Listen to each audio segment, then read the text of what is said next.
También soy muy respetuosa, pues si no me preguntan no voy a llegar a decirle. Pero sobre todo si somos amigos o si sí es una crítica, porque hay de crítica a crítica, cuando es una crítica que sí busca, ¿no? Como contribuir. Claro. Porque además yo estoy consciente de que a veces no nos salen las cosas. O sea, creo que también lo que hacemos es muy complejo y a veces uno intenta y no sale y dices, pues no salió, güey, sí está horrible, claro. ¿no? Y hay funciones buenas y hay funciones regulares y hay unas que de plano... sí, pero también hay un cierto nivel, ¿no? Donde yo creo que no deberíamos de bajar. Pero yo pienso que es muy válido decir, güey, esto qué onda, o sea, ser críticos. A mí me parece que eso me molesta, que ya todo es, qué maravilloso, qué bello, qué no sé qué. Yo leo los comentarios y yo digo, no, ¿de qué hablan, güey? O sea, pues que yo también ya la vi y... Sí, a mí también eso me choca y no, sobre todo en los estrenos donde son familia y amigos. Esto es tercera llamada. Es que él se va a ir creyendo que esta va a ser que sí está... Sí se Ahora, creyó, yo también siento que los estrenos de familia y amigos tendrían que ir al final. Sí. No al inicio, porque también uno no llega bien. También. No, las funciones de prensa. Entonces, sí, también. Que las hacen antes del estreno y que es como... Sí. O sea, espérense un segundo. O sea, a nosotros nos pasó algo el lunes que nos pidieron grabar una cosa que iba a venir en la función. Que se proyectaba en la función. Que se proyectaba en la función. Y a mí me pasó que cuando íbamos a hacer ese momento... Ya en la función. A mí me empezó a angustiar que no me... O sea, como que dije, lo tengo que hacer idéntico a la grabación de hace rato. Ay, qué presión. Y me desconecté. O sea, siento que me dio tanta angustia y es algo tan técnico. Prevenidos. Que yo ya... O sea, y yo ya, ya. Claro. Entonces, siento que esas cosas pues pasan en la primer, en los, ¿no? Entonces, siento que si la gente ya ve cuando ya infló un poquito, ya se construyeron más cosas, es más bonito. Claro. De acuerdo. Bueno, chicos, vamos a darles porque ya van a dar cuarta llamada. Queda prohibido tomar fotografías y video. Favor de apagar sus teléfonos celulares. Esto es cuarta llamada. Cuarta llamada. Bienvenidos a la tercera temporada de Cuarta Llamada, un conversatorio entre los que hacemos el teatro posible. Hoy nos acompañan Angélica Bauter y Alonso Íñiguez. Hola. Chicos, bienvenidos. Muchas gracias por la invitación. Gracias por invitarnos. A ustedes por estar aquí. Estamos de regreso con esta tercera temporada, con la idea de tener nuevas voces, nuevas conversaciones. Qué emoción. Y la idea es que platiquemos de teatro, de la vida, pero sobre todo que nos divirtamos. Eso. ¿Recuerdan aquel momento en el que el teatro dejó de ser una elección y se convirtió más en una necesidad? Yo sí. Sí, yo también. Sí, o sea, yo recuerdo que yo estudié psicología, ahorita que decías, y estaba empezando la maestría, estaba en mi primer año de la maestría, y un día un amigo me dijo, hoy es mi graduación de la carrera de actuación, ¿quieres venir a ver mi examen? Y yo le dije sí.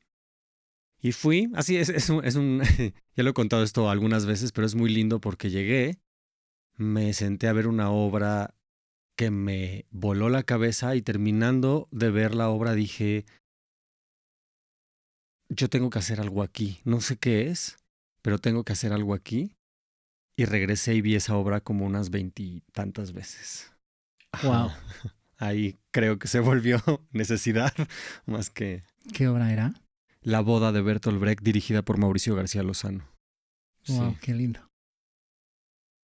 Ay, yo super cursi. Yo la verdad, desde chiquita, o sea, nunca fui buena para nada que no fuera bailar, recitar un poema, hacer teatro. O sea, eran lo que me gustaba y lo demás no. Y en la secundaria, en el taller de teatro, ahí dije, quiero ser actriz, y llegaba con mis papás y me decían, no, ese medio es muy difícil, mucha droga, mucha prostitución. Y yo recuerdo estar en el salón y recuerdo cómo mi mente se iba y empezaba a hacer, o sea, diseñé mi firma, como que dije, yo voy a firmar autógrafos, o sea, loca yo. Y nunca ponía atención a las clases, como que yo decía, también chistoso porque yo pensaba que para ser actriz no necesitaba estudiar. Entonces me valió a la escuela. Yo decía, es que yo quiero ser actriz. Y lo único que me importaba era el taller de teatro. Entonces, pues cuando acabé la secundaria me dijeron, no, acaba la prepa. Y cuando acabé la prepa, me dijeron, tienes que estudiar una carrera. Y ahí dije, no. Y pues me fui de mi casa para estudiar teatro. Pero fue desde la secundaria, sí. Un poco pensando en retrospectiva, ¿qué de ustedes fue lo que entró al teatro?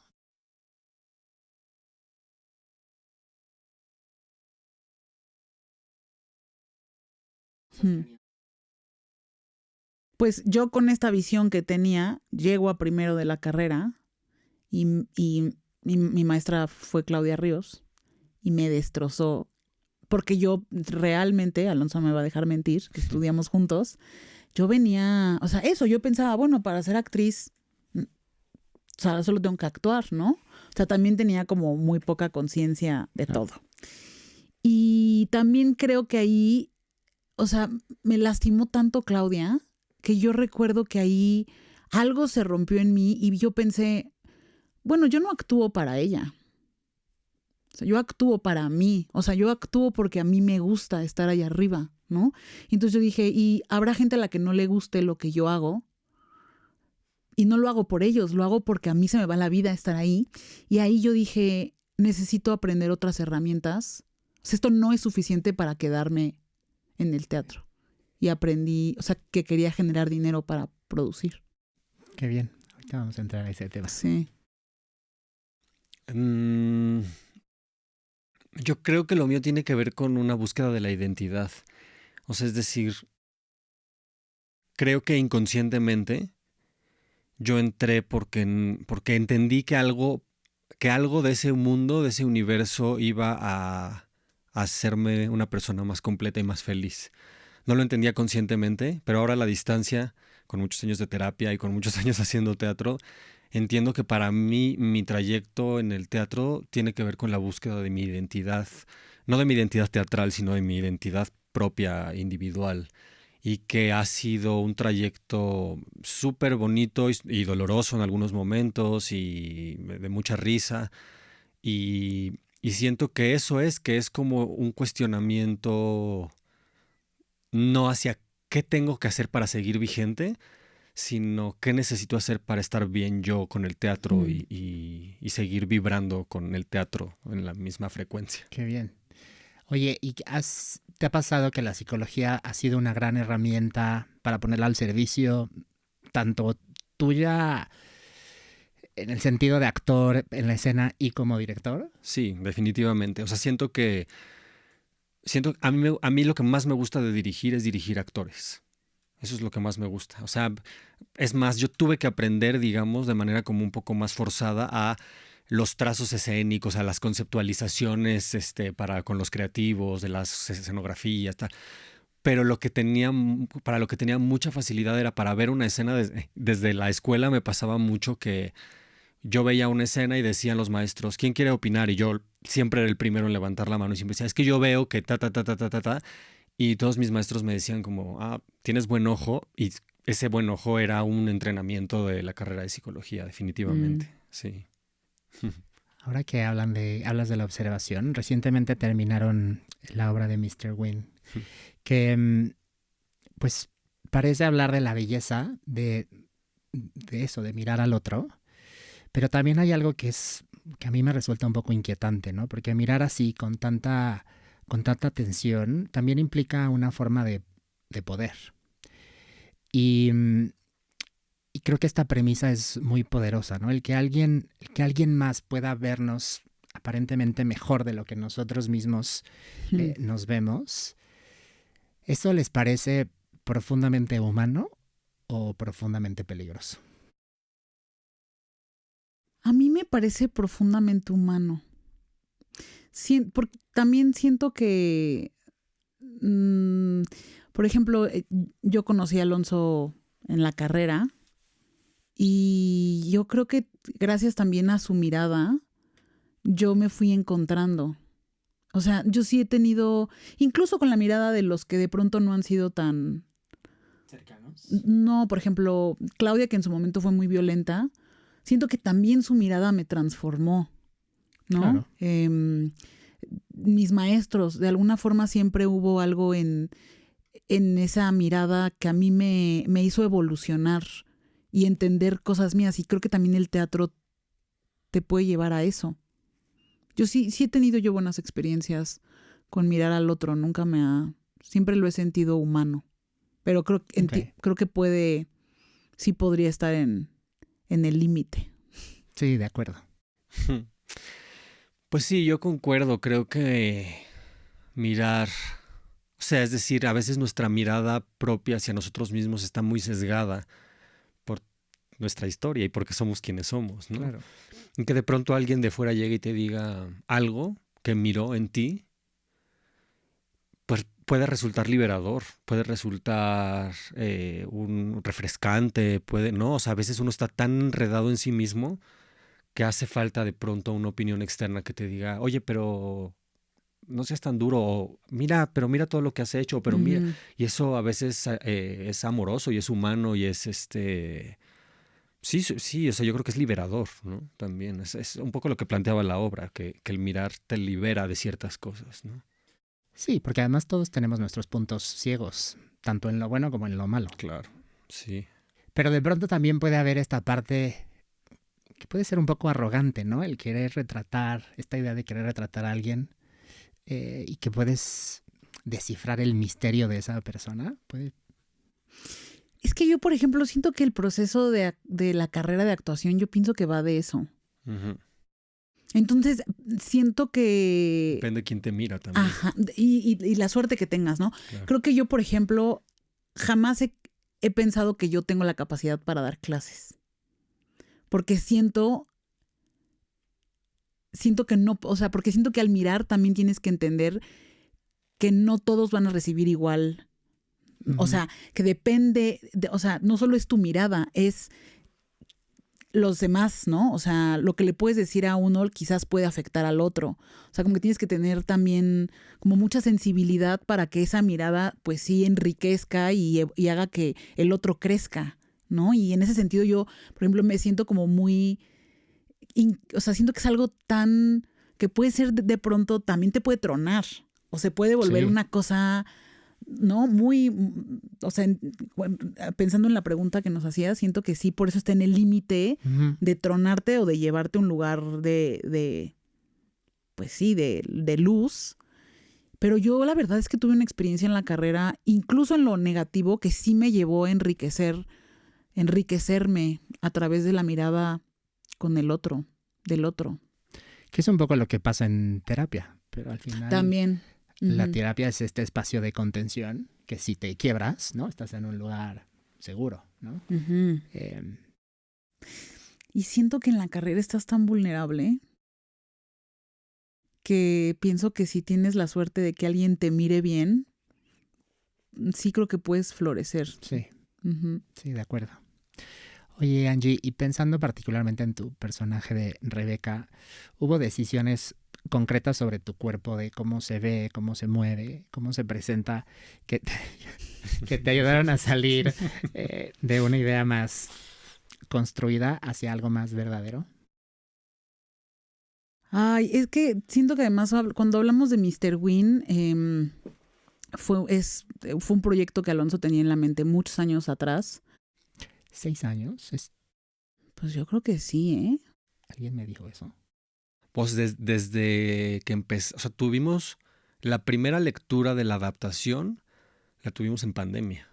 Estábamos en Zoom leyendo. Y eso quiere decir que como un año antes ya estuvimos pues leyendo el libro, empezando a hacer la adaptación, tratando de conseguir los derechos. Sí, como 6 años se tardó. Wow.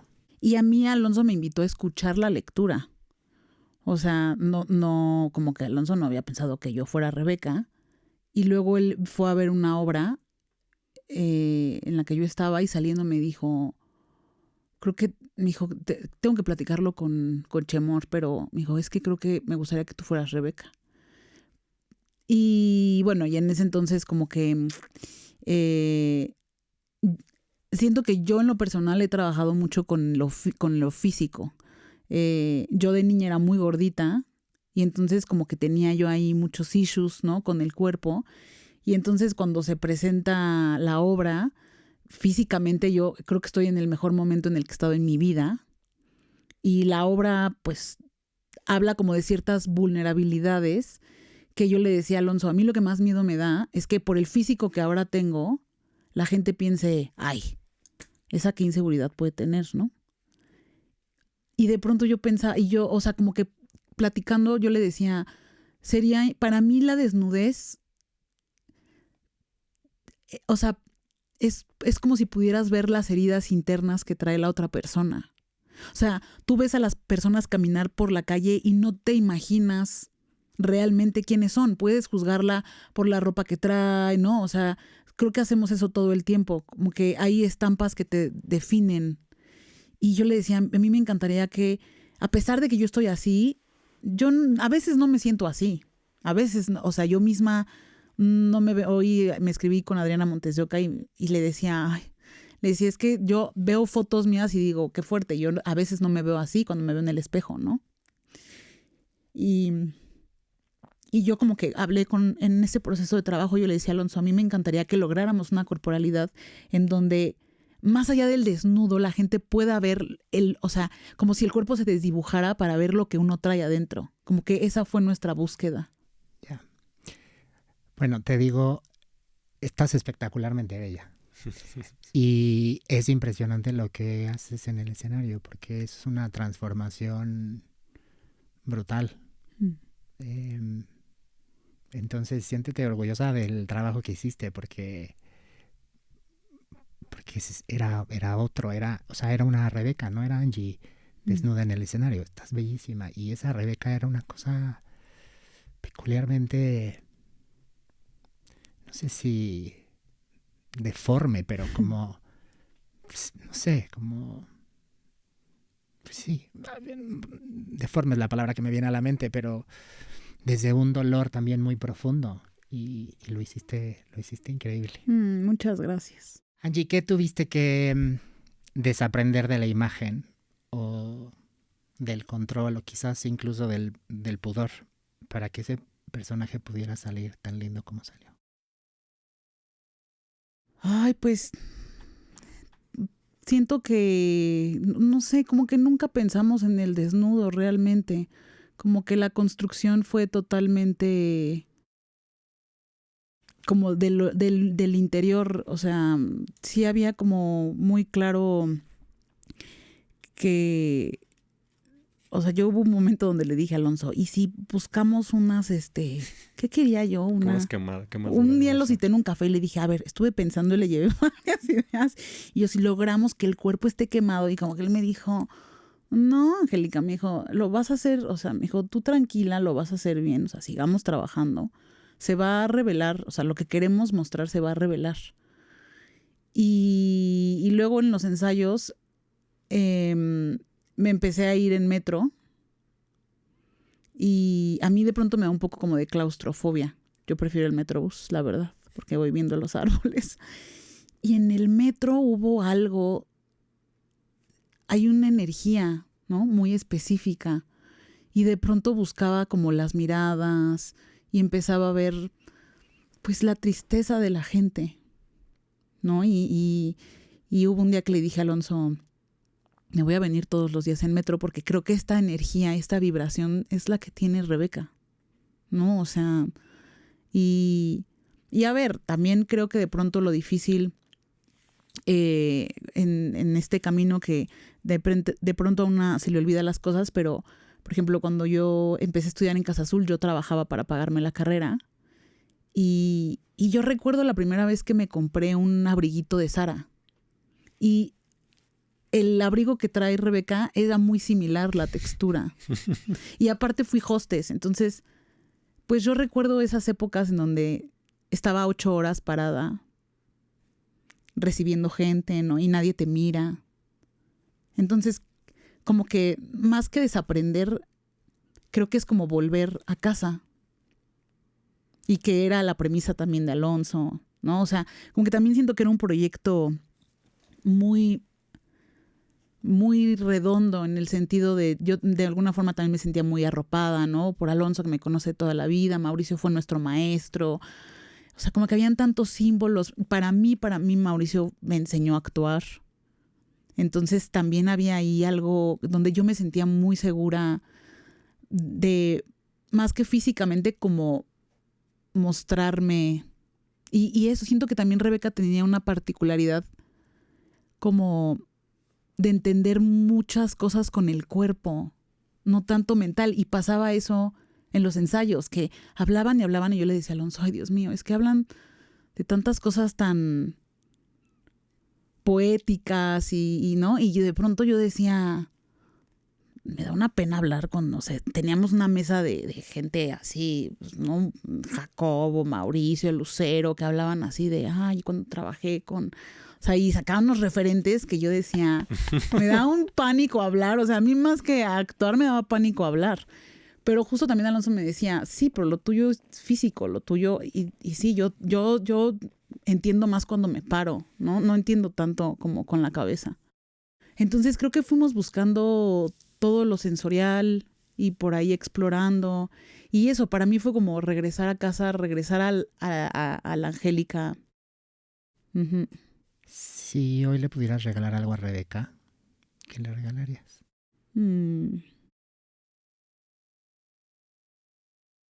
Pues yo les regalaría amor. Y un abriguito de Sara. Y un abriguito de Sara. Que ya están bien caros. Yo me acuerdo que mi abriguito de Sara era de 600 pesos. O sea, ahorita... Y Alonso, dirigir una obra como esta implica pues dirigir algo que es sumamente intangible, como esta parte de la presencia, la quietud y la mirada. ¿Cómo sabes que de verdad está ocurriendo?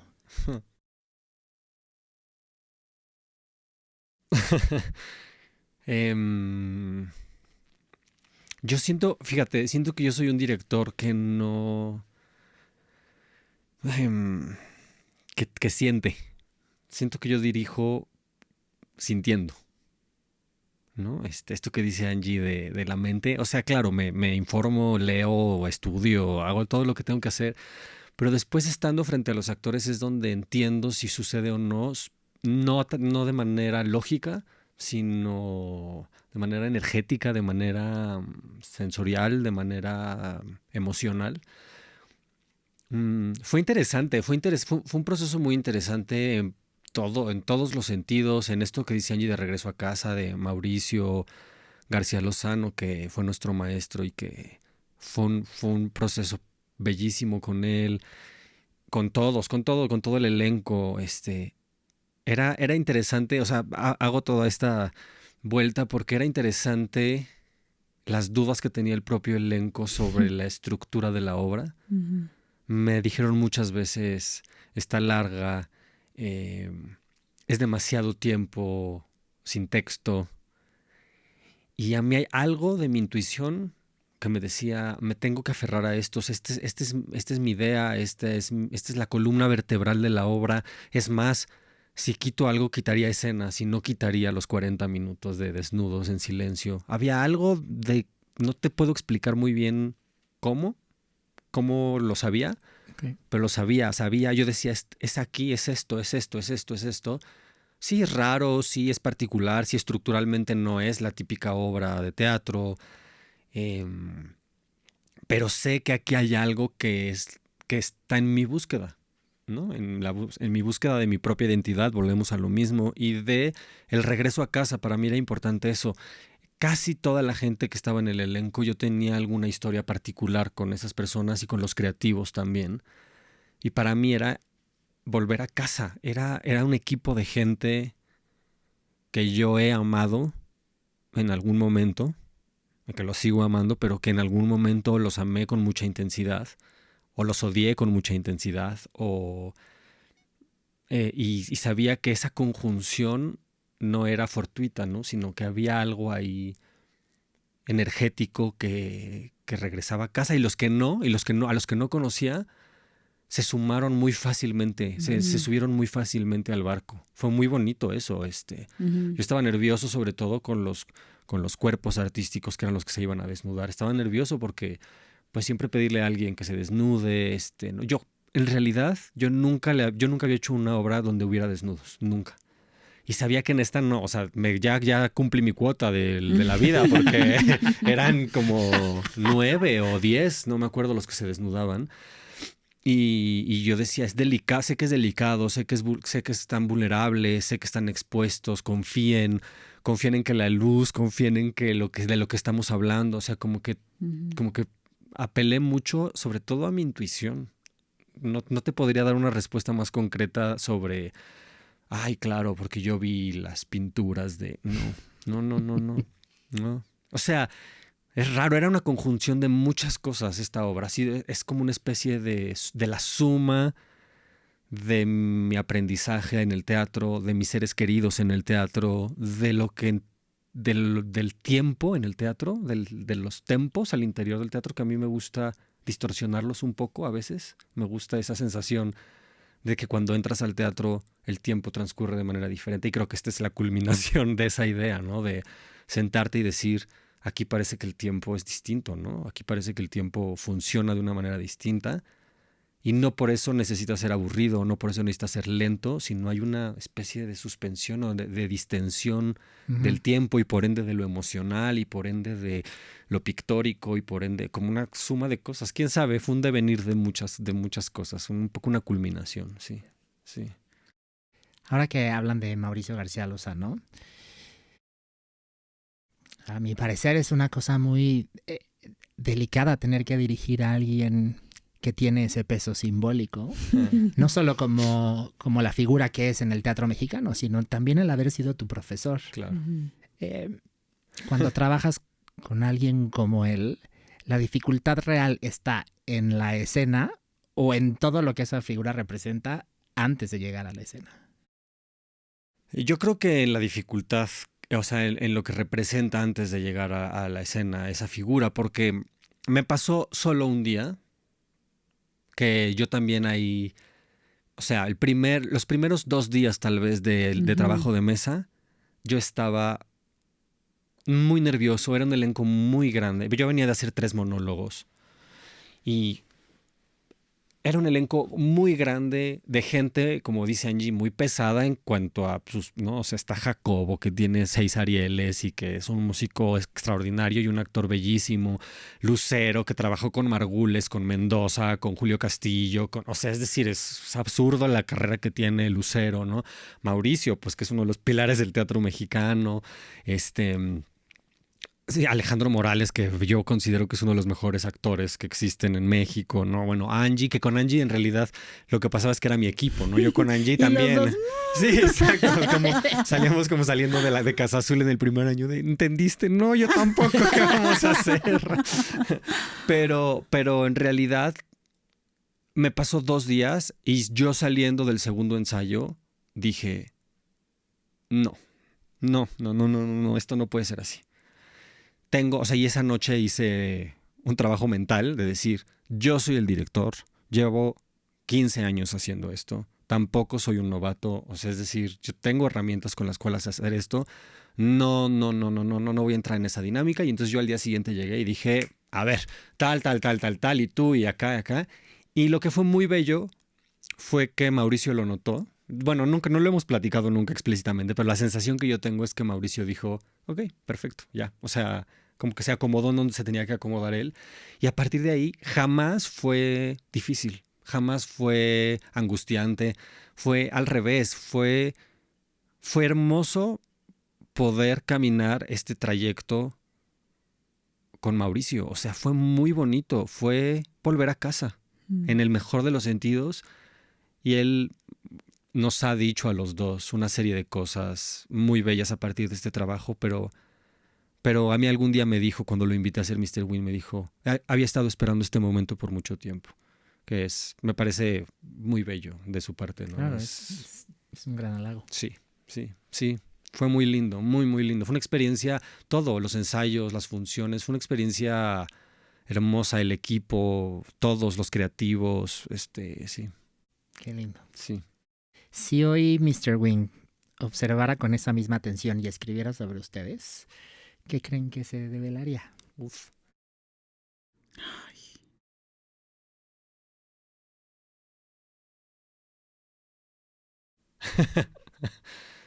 Ay, qué peligro, qué difícil pregunta. ¿A mí, Angélica? No, Humberto. Está bien, no tienes que contestar si no quieres. No, pues, o sea, yo sí, ¿qué me diría? O sea, que yo siento que me diría ya, Angélica, por favor. Ya no te puedo seguir haciendo retratos. Ya abraza el retrato que eres y vuela. Ya. Ok. Sí, es una pregunta muy difícil, pero yo creo que a mí me diría como, mira qué bonito se siente la libertad, ¿no? Eso. Ah, qué lindo. Muy bien. Oigan, y mientras hablamos pues de la mirada y del tiempo y de todo lo que implica detenerse a observar, hay algo de lo que casi nunca vemos cuando estamos uno como espectador desde la butaca, todo lo que pasa para que una obra exista. Las decisiones, las alianzas, todo lo que sostiene esa infraestructura, incluso cuando pues no se ve. Y en tu caso, Angie, te has dedicado a buscar, estar del otro lado, ¿no? A buscar que esas cosas de verdad sucedan. ¿En qué momento entendiste que no solo querías actuar, sino que también tenías que hacer posible las obras desde la gestión de los recursos? Cuando terminamos el primer año de Casa Azul, que justo tuve como o sea, yo te lo juro que yo acabando primero de Casa Azul sentía que no me iban a dar trabajo ni de jalacables en el Centro Cultural del Bosque. O sea, yo estaba, y fue cuando dije, bueno, eso, ¿no? O sea, algo en mí dijo, pues yo voy a hacer mucho dinero para yo pagarme mis obras. Y no sé, bueno, yo creo mucho en la energía. Entonces siento que algo ahí fue tan determinante que entre que son peras o son manzanas, llegué a una productora de cine. Una de nuestras compañeras en Casa Azul, como yo tenía 400 trabajos, o sea, rifaba viajes, hostes, o sea, todo. O de decán, obviamente, ¿no? Entonces, me habló y me dijo, oye, me volví muy buena también para vender. Pues imagínate, rifaba viajes, hacía unas cosas. Entonces era muy buena vendedora. Y esta amiga me habló, recién acabando la carrera, me habló y me dijo, oye, es que fíjate que mi jefe, y yo sabía que ellos producían cine, fíjate que mi jefe está buscando un elemento más. Y yo dije, es aquí, o sea, algo me dijo, es aquí, ¿no? Y yo en ese entonces, bueno, llegué y quería abrir un nuevo emprendimiento. Me tuvo un año vendiendo hardware, no software. O sea, yo no sabía ni qué era hardware ni qué era software. Pero, y luego, como era de ventas, me dijo, ahorita no te puedo pagar mucho. O sea, ni siquiera ganaba lo suficiente tenía que seguir trabajando de todo lo demás. Pero como que yo dije, yo aquí voy a aprender lo que necesito para poder pues, hacer dinero y producir. Y estuve un año. O sea, iba a Santa Fe con mi computadora sin tacones, con una maleta de ese tamaño para conectar el CPU. O sea, no. Vendí una cosa nada más al tizoncito. Cuando ustedes ven llegan al fast food y ven así el menú que pasa en las pantallas, eso vendíamos. Wow. Entonces, era una porquería de negocio, la verdad. Pero yo dije, tiene que ver que yo soy movida para jalarme. Y entonces al año me dijo, esto es una porquería, no sirve, pero quiero que te quedes a trabajar. Y ese año salió Efiteatro. Fue el primer año de Efiteatro y fue mi primer EFI, le conseguí 2 millones de pesos a La Ilusión, que fue el montaje con el que nos graduamos. Y hice mi primera película, que fue Nosotros los Nobles. O sea, coordiné todos los patrocinios, los product placement. Ahí empecé. No me quiero desviar tanto en ese tema, pero un patrocinio muy peculiar, porque Whiskas era el patrocinador, pero en realidad nunca vimos a Whiskas. Sí, la marca, sino solamente a los gatos, gato, ¿no? Sí. Una forma de hacer merca. No. Y además eran particular. Creo que teníamos a 3 gatos, porque no podía filmar un gato tanto tiempo. Carla Sousa era alérgica, y los gatos yo creo que costaban más. Estar con ella, ¿no? Y los gatos yo creo que costaban más que la película. O sea, era un nivel, o sea, era una cosa, creo que los gatos los trataban mejor que a los actores. O sea, era una cantidad de gente así cuidando a los gatos de Whiskas. Pues imagínate, era la imagen oficial de Whiskas. Y que, bueno, ya no quiero hablar de más, pero la misma empresa que es dueño de Whiskas son dueños de Pedigree también. Hacen el alimento. Entonces decían, realmente alguien que tiene gatos compra Whiskas. No nos interesa que vean el producto. Claro. Nos interesa que la gente quiera más a los gatos que a los perros. O al menos igual. Para que... Ya. Ajá. Por eso es que nunca se metió ningún product placement. Era que quisieran al gato. Sí, lo hicieron muy bien, la verdad. Sí. Oye, y en esta parte de convivir en ambas partes, ¿te da más libertad o te da más responsabilidad? Pues mira... Sí, yo he sido de procesos lentos. Soy Tauro. Entonces me soy lenta. Porque con Gonzalo estuve 8 años, imagínate nada más. Y yo la verdad es que siempre pensé, bueno, a ver, o sea, no sé, como que yo no conocía a nadie, ¿no? En la industria. Es como que dije, no me voy a acostar con nadie, no soy buena así, no soy buena en eso. Es como que dije, bueno, voy a hacer dinero. O sea, como que dije, y si les doy dinero, pues me van a castear. O sea, como que como que yo pensé... Sí, parece una cosa lógica. Y fue, o sea, por ejemplo, yo recuerdo una película, un padre no tan padre, que era El Patriarca. Se llamó El Patriarca, que era con Ben Ibarra, Héctor Bonilla. Bueno, esa película yo les conseguí 20 millones de pesos. Y me tardé 6 años en que me dieran esa cita. Wow. O sea, porque luego también yo digo... O sea, yo empecé con la guía Roji a buscar teléfonos. O sea, a buscar... O sea, ¿cómo? Con la sección amarilla. Con la sección amarilla. Eso. La guía Roji es la de los Para mapas. llegar a la empresa. Para saber en dónde estaba. Para saber cómo llegar a las oficinas. Entonces, de pronto, para mí era... Ya que tenía yo la cita, hoy en día uno de mis aportantes, que es mi amigo Cho, daba para oficina y yo estaba frieguelos para que dieran para teatro. Y un día en el teléfono agarró y me dijo... ¿Qué hacemos? Me dijo, ¿qué hacemos? ¿A qué nos dedicamos? ¿Tú sabes cuántas llamadas recibo de productores de cine para hacer cine? ¿Tú crees que no me voy a meter en teatro para que me hablen el doble de para hacer teatro? No, y me colgó. Y yo dije, y siempre le digo, y cuando logré tener la cita con su jefe, porque dije, pues si tú me dices que no, ahora me voy con tu jefe. Cuando fui la primera vez a las oficinas, porque aparte pues también ya yo iba de que súper arreglada, en tacón y así, y entonces que me pasan con él. Ay, hola, mucho gusto. Le digo, no, ya nos conocíamos. Ay, ¿a poco? Sí, me colgaste el teléfono. Y esto, y me dijiste y esto y esto. Ay, no, ¿cómo crees? No sé qué. Y ahí, pues, digo, también yo he usado ahí mis dotes de actriz porque ahí yo llego y yo, mira, si escaneo el cuarto, veo que así, ay, les empiezo a hacer no sé qué, y pues para venderles los proyectos. Claro. Pero es súper difícil. O sea, es muy difícil, ¿no? O sea, déjate tú ya estando ahí. Es muy difícil conseguir quién es el contacto, que te contesten los mails, que te contesten las llamadas. Entonces, de pronto era muy frustrante hacer tanto y conseguir tanto dinero. Para no estar. Uh-huh.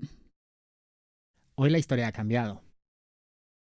Me he ido metiendo con calzador porque hubo un punto donde dije, no hay manera, o sea... Pero ¿no crees que... No sé, esto está pasando más desde que no estás con Gonzalo y estás tú sola y tú dándote tus propios créditos? O sea, justo yo recuerdo una filmación en donde éramos, no sé, pasamos al escenario y éramos 14 y todos eran hombres. Y yo ahí como que dije, pues sí, nadie me pela. O sea, pero además yo decía, o sea, hubo un momento de mi vida en donde yo a Gonzalo yo creo que le levanté como 150 millones de pesos. Y era para hacer todo lo que se hacía. O sea, con los Alasraqui, con Springal, con todo el mundo. Y yo decía, y claro, Gonzalo no está peleando por mí y nunca va a pelear por mí. En los créditos está, en Club de Cuervos está él, en Roma está él, en todas las películas, todo. O sea, yo decía, ni crédito, ni personaje, porque además yo decía, yo no quiero que me den el protagónico, tampoco soy estúpida, pero que me empiecen a dar cosas y yo voy a hacer mi chamba, porque también quiero que vean que soy... Pero entonces es muy fuerte, porque entonces dicen, claro, busca dinero porque no es buena actriz. O sea, ay, wow. Es muy... Y yo pienso, es muy fuerte porque sí es verdad que eso no pasa con los hombres. Uh-huh. O sea, como que... Pero con las mujeres sí hay una cosa como de, te empiezan a tratar como de, tú consigues el dinero nada más. O sea, y entonces, cuando estrenamos Roma, renuncié sin un peso. O sea, estaba yo aterrada. Fue también un golpe bajo para mí. También sé que ahí Urano entró en Tauro. Sale este mes, bendito Dios. ¿Qué estás hablando? Se los juro por Dios, se los juro por Dios. O sea, Urano y desde lleva en que Tauro, renunciaste hasta hoy. Urano lleva en Tauro, se los juro. Tiempo? Desde el 2018, Urano entró en Tauro y apenas se ve en abril. O sea, ¿por qué les digo esto? No, googleenlo. O sea, se los juro que yo he hecho, Alonso no me va a dejar mentir. O sea, de a veces, de pronto dicen, no, es que Angélica está en 4 obras. Metí 10 carpetas. O sea, claro. No. O sea, yo se los juro, en estos 7, 8 años, he estado trabajando al 500% para recibir el 10. Claro. Es agotador. Es Urano en Tauro, se los juro. Se los juro. O sea, porque ha sido una cosa de hacer como el triple. Y hubo un día, que también eso fue un consejo que me dio Viridiana Olvera, que fue nuestra maestra también, que Viri me dijo, si tú no te vuelves un poco una perra, no va a pasar.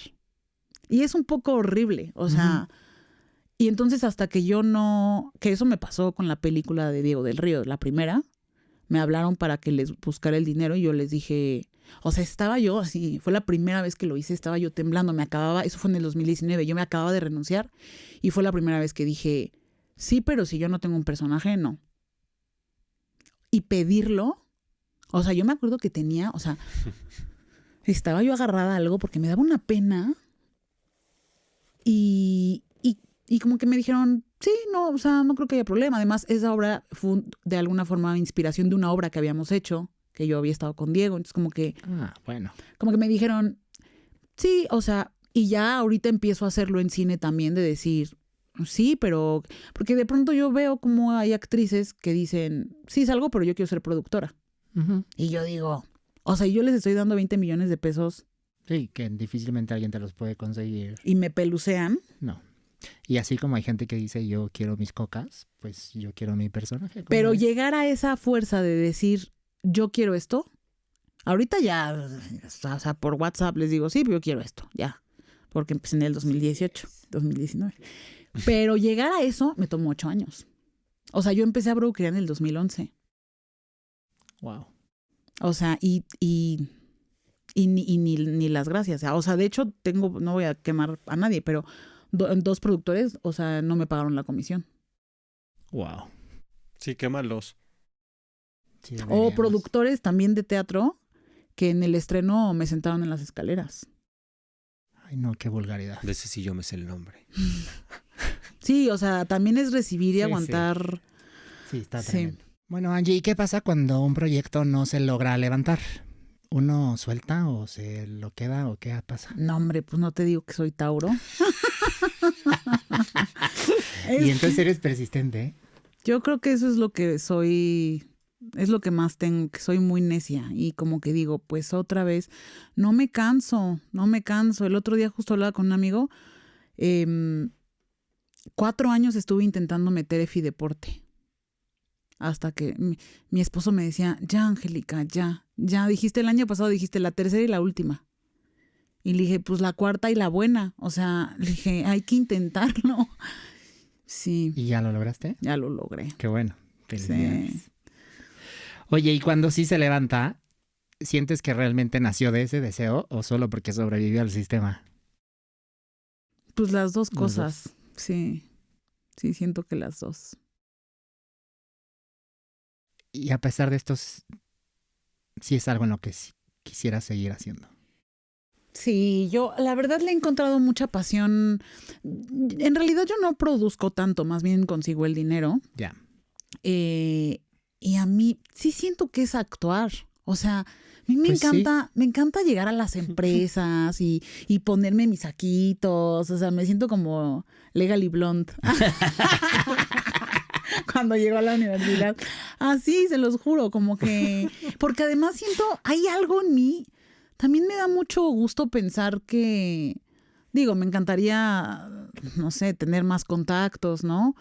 Pero de pronto pienso, lo que menos se apoya es el teatro.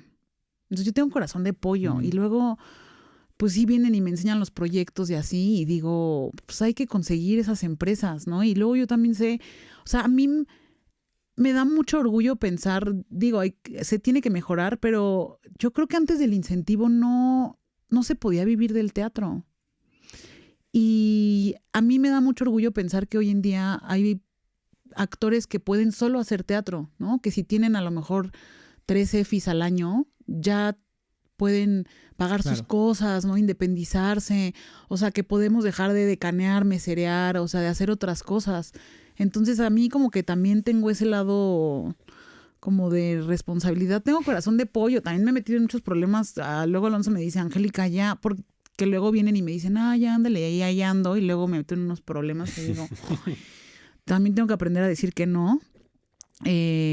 Pero yo la verdad he encontrado de pronto pensar en, no sé, cerré 15 obras de teatro. O sea, a mí me emociona muchísimo pensar en todo lo que eso implica para tantas personas, ¿no? Creo que me satisface casi igual, no voy a decir que igual, pero casi igual que estar en el escenario. Sí me gusta mucho. Qué bien. Oye, Alonso, y cuando ya esto pasa y cuando al final se logra construir todo esto, al que le toca tomar las decisiones de que sí y que no, pues es a ti como esa figura de director. Y debe ser, no sé si debe ser agotador, pero el tener que tomar decisiones todo el tiempo. ¿Cómo sabes cuando estás realmente escuchando el material o estás desde tu lugar imponiendo una idea? Bueno, es imposible no imponer porque yo lo que considero es que yo soy el filtro de la obra. Yo soy el primer filtro de la obra. Después los actores son el siguiente, ¿no? Y el escenógrafo, ¿no? Pero yo pienso que la obra está filtrada por el director, por la visión del director. Y eso pues hace que inevitablemente caiga sobre ti lo bueno y lo malo, ¿no? O sea, cuando sale mal, pues también es tu culpa. Y cuando sale bien, pues qué bueno. Y creo que justo esa visión filtrada, ¿no? Como de el quien filtra la obra soy yo, quien filtra el personaje es ella, ¿no? Por decirlo así. Y pienso que esas decisiones que se toman, yo lo que intento hacer, por lo menos, un poco lo que te decía como de las energías y un poco como de mi intuición, tiene que ver con la vida que requiere la obra. O sea, es decir, yo siento que no todas las obras necesitan lo mismo, no todas las obras necesitan a los mismos actores o a los mismos creativos. Yo sí soy alguien que pelea mucho o sea, Angie, o sea, con los productores a veces hemos tenido discusiones en el buen sentido de la palabra, como de, no, que tal escenógrafo haga tal cosa. Y yo digo, no, pero ¿por qué no? Porque no es el escenógrafo para esta obra. No, has visto el realismo que hace este escenógrafo, no le sale muy bien, le salen increíbles las abstracciones y los universos complejísimos, pero no le sale bien la casita y no es el escenógrafo, pero el escenógrafo para esto sí es este otro, o es esta otra, ¿no? Y creo que ahí es donde te digo, es el filtro, ¿no? Yo soy el filtro también de esas decisiones, de todo lo que se va acomodando, de las piezas que componen la obra, ¿no? Y creo que ahí sí, yo lo pienso sobre todo en mi intuición y como en una cierta... O sea, yo sí parto de querer pasármela bien, la verdad. Sí parto de hacer equipos en donde haya buena onda. A mí si empiezan a haber pleitos, yo muy probablemente corra a alguien o me vaya yo, o es como de, no, yo vengo aquí a pasármela bien, ya es lo suficientemente difícil este trabajo como para además venir a pelearnos. Yo lo que quiero es morirnos de la risa y terminando irnos a comer unos tacos. A mí es lo que más me gusta, ¿no? Entonces, tener obras con un elenco como el de Mr. Wynn, por poner algún ejemplo, donde cada domingo se volvió un ritual saliendo de la función irnos a comer tacos, era lo más disfrutable. O sea, digo, la función obviamente y la obra y todo, pero luego el poder estar sentado ahí con, no sé, los trillizos que les decíamos, que eran parte de los que se desnudaban, y conocer sus universos y entenderlos, o la Nars, o Marina, o sea, es decir, como como poder adentrarte en el universo de las personas y en las relaciones y en el generar familias, ¿no? Cuando uno dice que en el teatro se hacen familias, yo creo que sí es verdad. Y pienso que en el director recae, pero también recae el aliento y la forma en la que se relacionan. También creo que uno como director establece el ambiente, establece el tono, establece el ritmo y establece la forma en la que interactuamos. El control. Sí. Y a mí sí me pasa mucho que si veo un actor o una actriz que de pronto explotan por algo, para mí es así agarrarlos, separarlos del grupo y decir, no, yo no funciono así, una más de estas y esto no va a poder continuar. No como amenaza, simplemente con que yo vengo a pasármela bien y tú claramente estás teniendo un desacuerdo con algo que está pasando aquí. Y si no eres capaz de expresar eso de una manera amable, porque aquí nadie está violentando a nadie por el hecho de violentarse, ¿no? Entiendo que haya desacuerdos, entiendo que haya diferencias, etcétera. Pero yo sí soy muy claro, así agarro a los actores, los separo y digo, no. Y si no quieres, con toda la libertad del mundo... Aquí no has separado. Sí, quería preguntar. Angie Bauter. Bueno, a mí sí me separa, pero porque no me para la boca. Sí, no. En Mr. Win, como de primaria, Asira Abate, que Dios mío. Sí, y Angie, sí. o sea, volteaba y les decía, ustedes dos sepárense. Así, en los ensayos. Ay, como niñas chiquitas. Así, como niñas chiquitas. Sí, y las dos sí, me volteaban a ver con cara de, y yo, Asira, cámbiate de lugar, ya. Y ya bien triste se iba al otro lugar. El pedo de Asira es que estuviera junto con quien estuviera, iba a hablar. iba a hablar. Entonces era así de, Asira, vete a una esquina y ve al bebé. Voltea a la pared, ya deja de hablar. No, sí. pero eso pienso que sí recae sobre de ti todo lo que incluso la gente no piensa que recae. O sea, incluso la armonía al interior del grupo recae en ti. Y yo sí creo que, por ejemplo, en ese aspecto, yo soy un buen director. Soy un director armónico, yo creo. O sea, yo no dirijo violentamente, yo no genero problemas. Yo trato de ser lo más amoroso que puedo con todo mundo. Y creo que sí se siente al interior del equipo siempre una sensación de eso, de familia, de buena hondez, de amor, ¿no? Qué lindo. Sí. ¿Te interesa más como director el resultado o el proceso? Bueno, creo que disfruto mucho más el proceso. O sea, el proceso me parece lo más, o sea, es lo que te digo, así llegar con la rosca de Reyes a ensayar y que al final media hora del ensayo, ¿no? Yo me pongo luego asistentes de direcciones medio así como muy estructurados. Yo soy estructurado. ¿Para ayudarte? Ajá, yo soy muy estructurado, o sea, eso a mí no... O sea, yo a veces les tengo que decir a mis asistentes, tranquilo, yo sé, sí vamos a llegar, no te preocupes. Pero me gusta que alguien me esté diciendo, oye, ya pasó media hora y sigues platicando. Y yo, ok, gracias, ¿no? O sea, pero porque el proceso me gusta mucho, lo disfruto mucho. Yo, o sea, un día saliendo justo de Mr. Win, Angie y yo íbamos caminando ahí por la Cuauhtémoc y me decía Angie, qué increíble que nos paguen por hacer lo que estamos haciendo. O sea, qué increíble que nos paguen por sentarnos con todas estas personas tan increíbles alrededor de una mesa. El que leímos una novela y estamos leyendo una obra de teatro y estamos diciendo, sí, pero no, pero que es como una terapia, es como un ritual. Pero los rituales, no, el ritual que yo entiendo y es platicar de la vida, platicar de los temas, platicar de las fibras humanas. Y me parece súper bonito que ese sea nuestro trabajo. Me parece bellísimo. O sea, la verdad es que nos paguen por eso es como decir, ya, o sea, me gané la lotería, ¿no? Absolutamente, es muy bello. Siempre, pues cuando te queda bien la obra, el resultado... pues mejor, ¿no? Claro. Qué mejor. Pero también hay veces que no sale y también uno tiene que aprender a surfear esa ola y a decir, esta no salió, se intentó, el elenco está padrísimo, al final nos vamos a comer los tacos de todas formas, aunque no nos haya salido la obra. Ay, no. Sí, y uno como espectador tiene que aprender a no encasillar o enjuiciar por una pieza. Claro, ¿no? Sí. Pero yo he aprendido mucho eso que dices ahorita.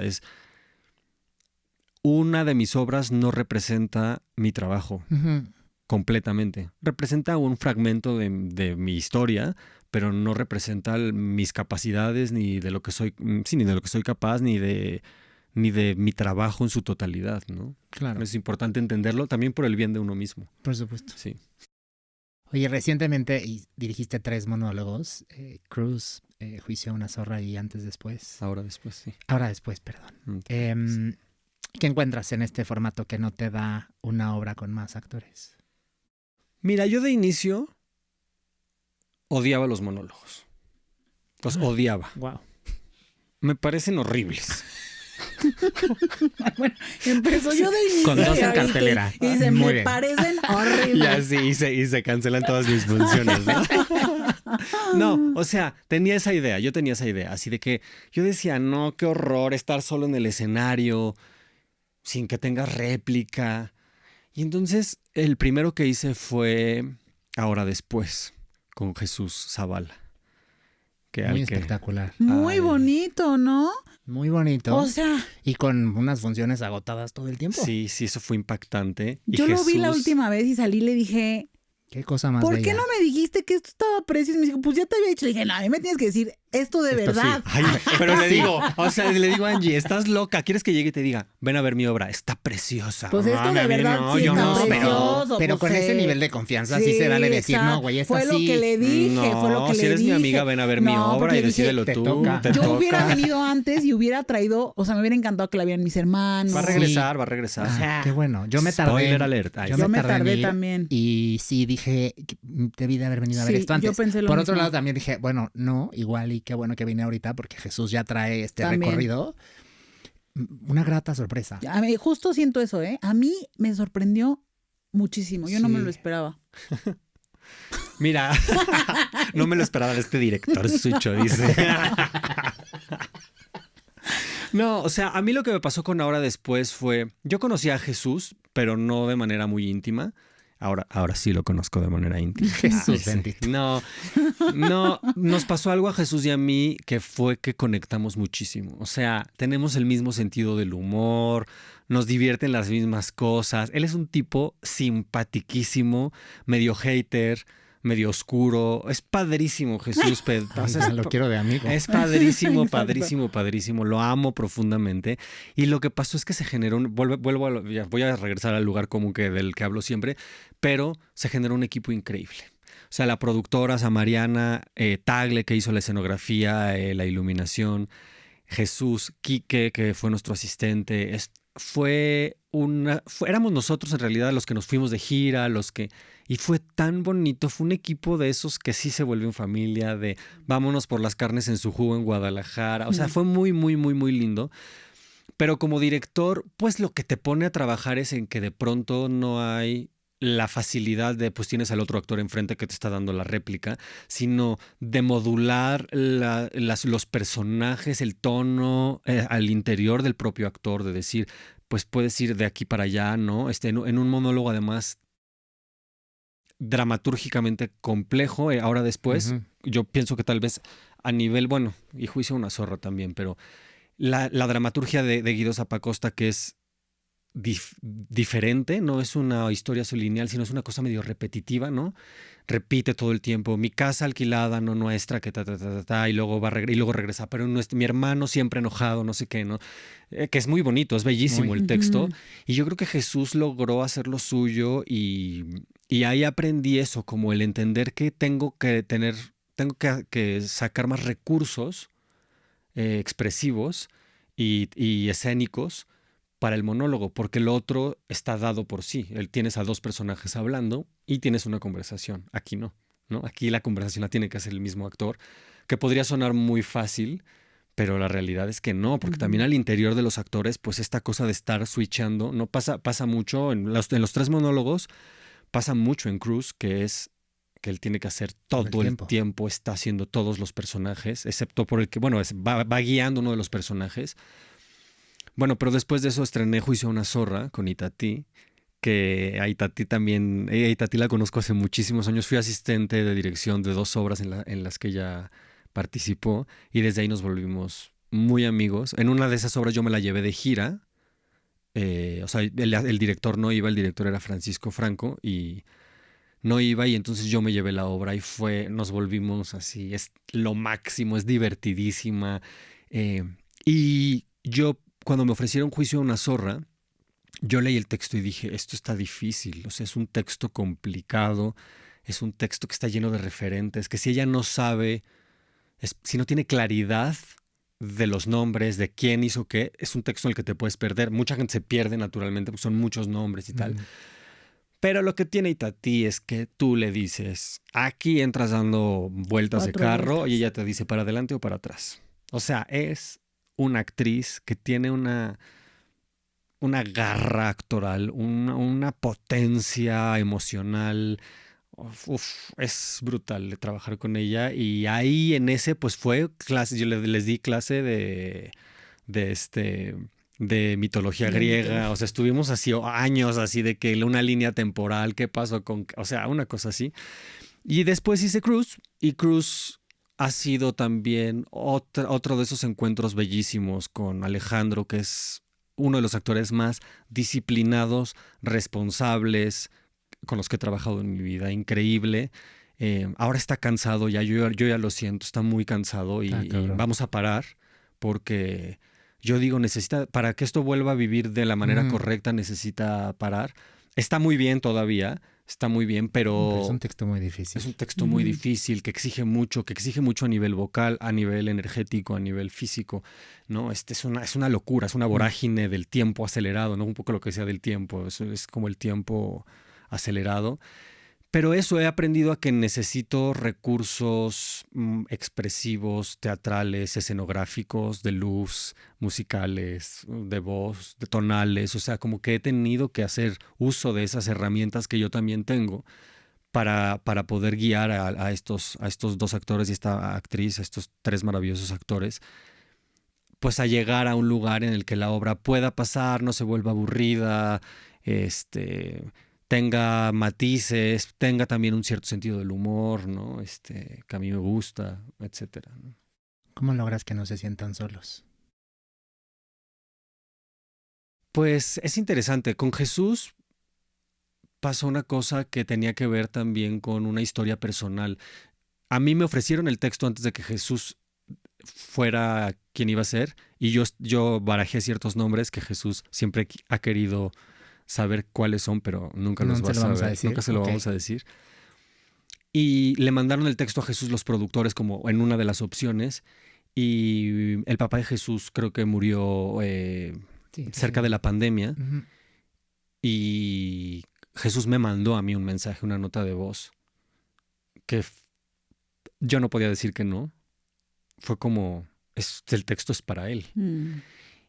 Y mucho decíamos eso, como que yo le decía, bueno, pues que tu papá te acompañe, o sea, es decir, hay que vaya contigo, porque esto es tu homenaje para él y me encanta acompañarte en este homenaje. Y creo que en ese aspecto ahí él se sentía como además, hicimos la adaptación a Guadalajara específicamente. Creo que estuvo padrísimo eso, como descentrar un poco donde sucede la obra, que siempre son en las grandes capitales, ¿no? O sea, en la Ciudad de México. Y aquí me gustó mucho la idea de decir, oye, si lo llevamos a Guadalajara y hablamos de las tortas ahogadas y de las rutas de allá y de los estadios y ¿no? Y las chivas, obviamente, ¿no? Sí. Y entonces yo siento que Jesús no se sentía solo por eso, porque había como una multitud de gente detrás de él o alrededor de él que tenía que ver con de dónde viene él, ¿no? Y en el caso de Alex, pues puse a Mike, que también es increíble trabajar con él, al DJ, que no es un personaje activo de manera como tan frontal, pero que se siente como una especie de acompañamiento, ¿no? Durante toda la obra. Va solo, pero no va solo. Está Mike ahí con él, ¿no? Y con Itatí la cosa sí era, pues, la cantidad de nombres y todo eso. Y ella tiene una capacidad de imaginación muy, muy grande, y entonces es muy claro cuando mira hacia un lado y se le aparece un fantasma, un ente ahí imaginario, y que siento que eso hace que sientan que están acompañados en el escenario, y detrás lo vuelvo a lo mismo, generar equipos amorosos que estén ahí, y que el actor, estando solo en escena, sabe que alrededor, al lado, en la pierna, en la cabina, hay siempre alguien que está atento o atenta, mirando y diciendo, yo estoy aquí para ti por cualquier cosa que suceda, ¿no? Hace muchos años fui entrenador de delfines. ¡Ah! Júramelo, por Dios. Te lo juro por Dios. Ay, no lo puedo creer, me encanta. Era lo máximo. Y en ese entonces, alguien alguna vez me dijo, cuando el león muerde, es culpa del domador. Refiriéndose a que si el delfín no hacía el comportamiento, pues era culpa del entrenador, algo estábamos haciendo mal para que el performance no llegara. Y se me quedó muy grabado para la vida. Uh-huh. Y lo pienso ahora en que uno como espectador, cuando una obra sale bien, y sobre todo un monólogo sale bien, uno dice, claro, es que este tremendo actor, ve nomás, qué chingonería. Pero cuando sale mal, uno culpa al domador. ¿Te pasa eso? Es inevitable, ¿no? Es inevitable que uno... A mí me ha pasado con obras que yo digo, esta es mi obra, Dios mío. O sea, ahora sí, los dioses del teatro bajaron, me dieron electricidad y yo aquí la repartí. Y pasa desapercibida la obra. Y uno dice, ¿cómo? O sea, ¿cómo? Pero si esto es así, o sea, yo y Picasso, o sea, ¿no? Así. Mismo. Y nadie habla de la obra, nadie la vio, o sea, es así una cosa. Y luego pasa con otras obras que dices, bueno, pues esta quedó así ahí más o menos. Y hay gente que me aborda hoy día, después de 10 años, diciéndome, vi tal obra, me cambió la vida, es lo mejor que he visto en teatro. Y yo digo, ¿en serio? O sea, de verdad, es tan raro y tan subjetivo que uno no sabe bien... ¿Qué? Y yo por eso he aprendido como a tratar de quitar expectativas como y lo que hablábamos hace rato de los comentarios, como de decir, esta es la obra que yo quiero hacer, sé cuál es mi obra, no me importan las críticas. Digo, claro, agradezco que hagan críticas y agradezco, ¿no? Sobre todo cuando me va bien. Pero hasta cuando me va mal, las leo y a veces me río o a veces no. Me pasa mucho con Iván Pasillas que luego digo, no es nada que tengan que cortar en el podcast. Pero me pasa que de pronto pone 98% iluminación y digo, ¿dónde habrá estado ese 2% que se nos fue? O sea, como que digo, ¿dónde? O sea, ¿sabes? Como que digo, es que es muy subjetivo. Sí. Y lo pienso con él y digo, claro, él debe tener, y si se lo pregunto seguramente me dirá, tal momento no me gustó. Porque él pero se siente... 98, o sea, sí está muy acá, ¿no? No, pero a lo que voy yo es tan subjetivo que alguien puede salir y decirte, me cambió la vida esta obra, y alguien puede decir, es la peor porquería que he visto. Sí. Pues es eso. Entonces, al final del día pienso, es un trabajo en equipo. Y si fracasamos, fracasamos todos. Y si triunfamos, triunfamos todos. Y a mí no me gusta esta idea de decir, yo estoy bien, pero los demás están muy mal. Y pues, bueno, pues no, nos está yendo mal en la obra. No, pues y porque además si todos pues, están mal, claro. Pues tú también seguro estás mal, porque pues... No, ¿qué te pasa? Porque estás reaccionando al estímulo. O sea, claro que también pasa como director, que de pronto tienes actores que dices... Ya, no lo logro, es que ya no voy a poder estirar más. Hasta aquí llegamos y ¿qué puedes hacer ahí? Sí, o sea, depende de la construcción de todo, porque a mí, yo también no soy un director que diga, bueno, hay que correr a este actor porque no está dando el ancho. Ay, a mí a mí me apachurra un poco el corazón. Yo priorizo eso como la comunidad a la perfección. Y se puede convertir también en un chiquirreto de... Ay, a lo mejor a este le puedes tirar un poco más. Ay, es que... Hay unos que no. Sí, hay unos que no. Lo que pasa es que cuando tienes a un buen actor o una buena actriz enfrente, es tan sabroso. Es tan sabroso que uno se engolosina y dices, a ver, ¿y podrás hacer esto? Así de, y a ver, ahora puedes hacer 3 mortales para atrás con salto invertido. Es así de...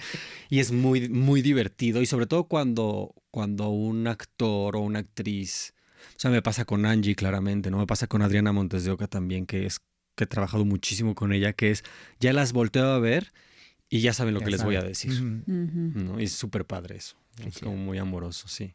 Bueno, y cambiando de tema, chicos, hay personajes que buscan un sentido y hay otros que cuando no lo encuentran prefieren romperlo todo. Y siento que Hedda está peligrosamente cerca de ese lugar. Y recientemente estrenaron. Y en esta versión, el enemigo pues no viene de fuera, ¿no? Viene de uno mismo. ¿Qué tan difícil es sostener un personaje que no puede escaparse de ti? O de sí mismo. Ay, la verdad es que estoy agradecida porque siento que es un personaje que me ha enseñado mucho. La verdad es que luego yo hago unas cosas muy locas. Acepto hacer cosas que ni me acuerdo qué eran, y de repente la primera vez que la leímos, yo volteé a ver a Alonso como diciendo, o sea, como que dije, ay, no me acordaba que era esta mujer. O sea, mi primer acercamiento a ella me cayó gorda, la verdad. Como que yo dije, o sea, creo que acabamos la lectura y dije, ¿por qué vamos a hacer esto? O sea, ay, no. O sea, como que de bote pronto yo justo sentí, mira, es chistoso porque mi primera impresión fue como eso, ¿no? Como esta burguesa que lo ha tenido todo, como muy consentida, ¿no? Y yo nunca fui esa mujer, ¿no? O sea, nunca, de hecho siento que, pues sí, nunca me sentí como consentida por mi papá ni por mi mamá, ¿no? Como que de pronto incluso siento que llevo un rato dándome cuenta como hay mujeres que yo rechazo porque vienen desde un lugar muy ahí, ¿no? Yeah. Y como muy de ser las consentidas, caprichosas. Y entonces a mí me da un repele, o sea, luego siento como no conecto. Y hace poco hablábamos de eso Alonso y yo y le decía, claro, quizás en el fondo yo envidio eso. O sea, quizás me hubiera encantado ser esa niña consentida que truena los dedos y le dan las cosas, ¿no? Incluso siento que en mi vida amorosa yo pasé por muchos lugares en donde hace poco me decía mi esposo, ¿por qué tú no creías en el matrimonio, no? O en estas cosas que creen las mujeres. Y yo le dije, pues jamás pensé que hubiera alguien interesado en darme un anillo o casarse conmigo, ¿no? O sea, como que eso, como... Y lo fuerte de esto es que en este trayecto con Jeda también... Y es que yo soy muy rara. Yo la verdad es que leo las cosas y no las entiendo. O sea, siento que yo empiezo a entender cosas hasta que me paro. Pero luego es raro porque también si no me sé el texto, como que no puedo. O sea, luego Alonso me volteaba a ver y me decía como de ya compórtate. Pero es que como que si yo... O sea, en mis escenas, por lo menos, en las demás haz lo que quieras, pero conmigo, las mías, poquito de respeto. Oye. Es que ¿sabes qué me pasa? Que si todavía no tengo bien el texto, como que yo no lo puedo hacer de veras porque siento que estoy mintiendo. O sea, como que no sé. Sí, tiene sentido. Es algo raro. Entonces siento que de pronto, ya una vez que empiezo a aprenderme el texto, ya digo, y pues me di cuenta que justo Jeda... Creo que me cae mal porque a lo mejor yo hubiera querido ser así, hubiera querido tener esa seguridad. Ay, no. A ver. O sea, a ver, de la primera capa, pues. O sea, decirle a la gente que se mate, no, matarme. No, así pues, de que, espérate. pero es que... No, desde el privilegio. Pues sí, desde el privilegio, pero también como que yo de pronto pienso, es también decir yo soy una reina, es muy difícil hacer eso. O sea, de pronto decir, yo me lo merezco todo. Híjole, siento que hay gente a la que le sale bien facilito. O sea, pero siento que también luego estar del otro lado de decir, ya créetela, mi amor. O sea, ¿sí me explico? Uh-huh. Como que siento que yo estoy en ese... No decirle a alguien, mátate. O sea, pues no. No. Pero de pronto también siento... Estaría padre de pronto tener una autoestima de decir... Sí, yo me lo merezco. Yo soy una chingona, ¿no? O sea, y yo puedo con todo, ¿no? Sí, de acuerdo. Entonces, me ha costado de pronto, ay, no sé, hay algo en mí. Siento que es un personaje como muy imponente. Creo que está muy rota. O sea, yo creo que tiene muchas heridas. Sí. Pero fíjate que lo fuerte es que pienso que es de los primeros personajes femeninos que es muy masculina. Y lo fuerte de eso es que yo soy muy masculina. O sea, también me he dado cuenta cómo de cierta manera me habla mucho y noto como todavía no estoy lista para ver eso que yo también tengo. Y entonces hay algo en mí... O sea, que me duele aceptar, ¿no? O sea, que yo también tengo... Porque también siento que muchos años de mi vida era como de... Ay, ¿por qué no te...? O sea, sí, como criticaban mi parte masculina. Mucho. Y creo que también me tomó mucho tiempo abrazarla y decir, yo esto soy, ¿no? Claro. O sea, y cómo de pronto tienes que entrar en ciertos estándares. Y creo que Hedda tiene eso y creo que me duele reconocerlo. Entonces, ha sido un personaje que me ha... Sí, te ha retado importante. Uh-huh. Y bueno, sí, siempre ha sido un personaje muy, muy incómodo, pero hoy en un mundo de redes y de vigilancia y de una exposición constante, parece todavía un poco más cercana, ¿no? ¿Qué tiene esta Hedda que la vuelve tan contemporánea o tan peligrosa hoy? O sea, a mí la premisa de este montaje me interesa y me gusta pensar en que Hedda no es una aristócrata que está aburrida de tocar el piano, montar a caballo, bordar y leer poemas, ¿no? Como Ibsen. O sea, yo siempre he pensado que Ibsen era un gran feminista, si no es que una mujer atrapada en el cuerpo de un hombre. No, digo, lo digo un poco exagerando. Claro. Pero me gusta la idea, leyendo Casa de Muñecas, leyendo Espectros, leyendo Hedda. Hay algo sobre la figura femenina en Ibsen que hace, que la emancipa, que la rompe, que la complejiza además, sí. Tiene un entendimiento... Y pienso, claro que esta mujer está aburrida. Si lo que le tocaba a esta mujer era tocar el piano, montar a caballo con un papá militar que no le permitía hacer nada, claro que está aburrida y claro que está enojada, ¿no? Y que está herida y que está violentada. Y pienso que traerla hacia un lugar en donde ahora el yugo no viene solo de la sociedad burguesa que te impone ser o hacer ciertas cosas, sino el yugo viene de una sociedad que está desconectada de lo humano y está conectada a lo digital. Me parece que es una gran premisa, o sea, me parece que es una muy inteligente forma de traerla. Siento que es una obra que es muy difícil de hacer, es una obra muy difícil de actuar, en general creo que para todos los personajes, porque pues no acaba de perder esta cosa ibseniana en donde de pronto va de 0 a 100, o sea, los personajes de pronto cambian radicalmente ante una sola cosa y pues actuar eso es complicado, ¿no?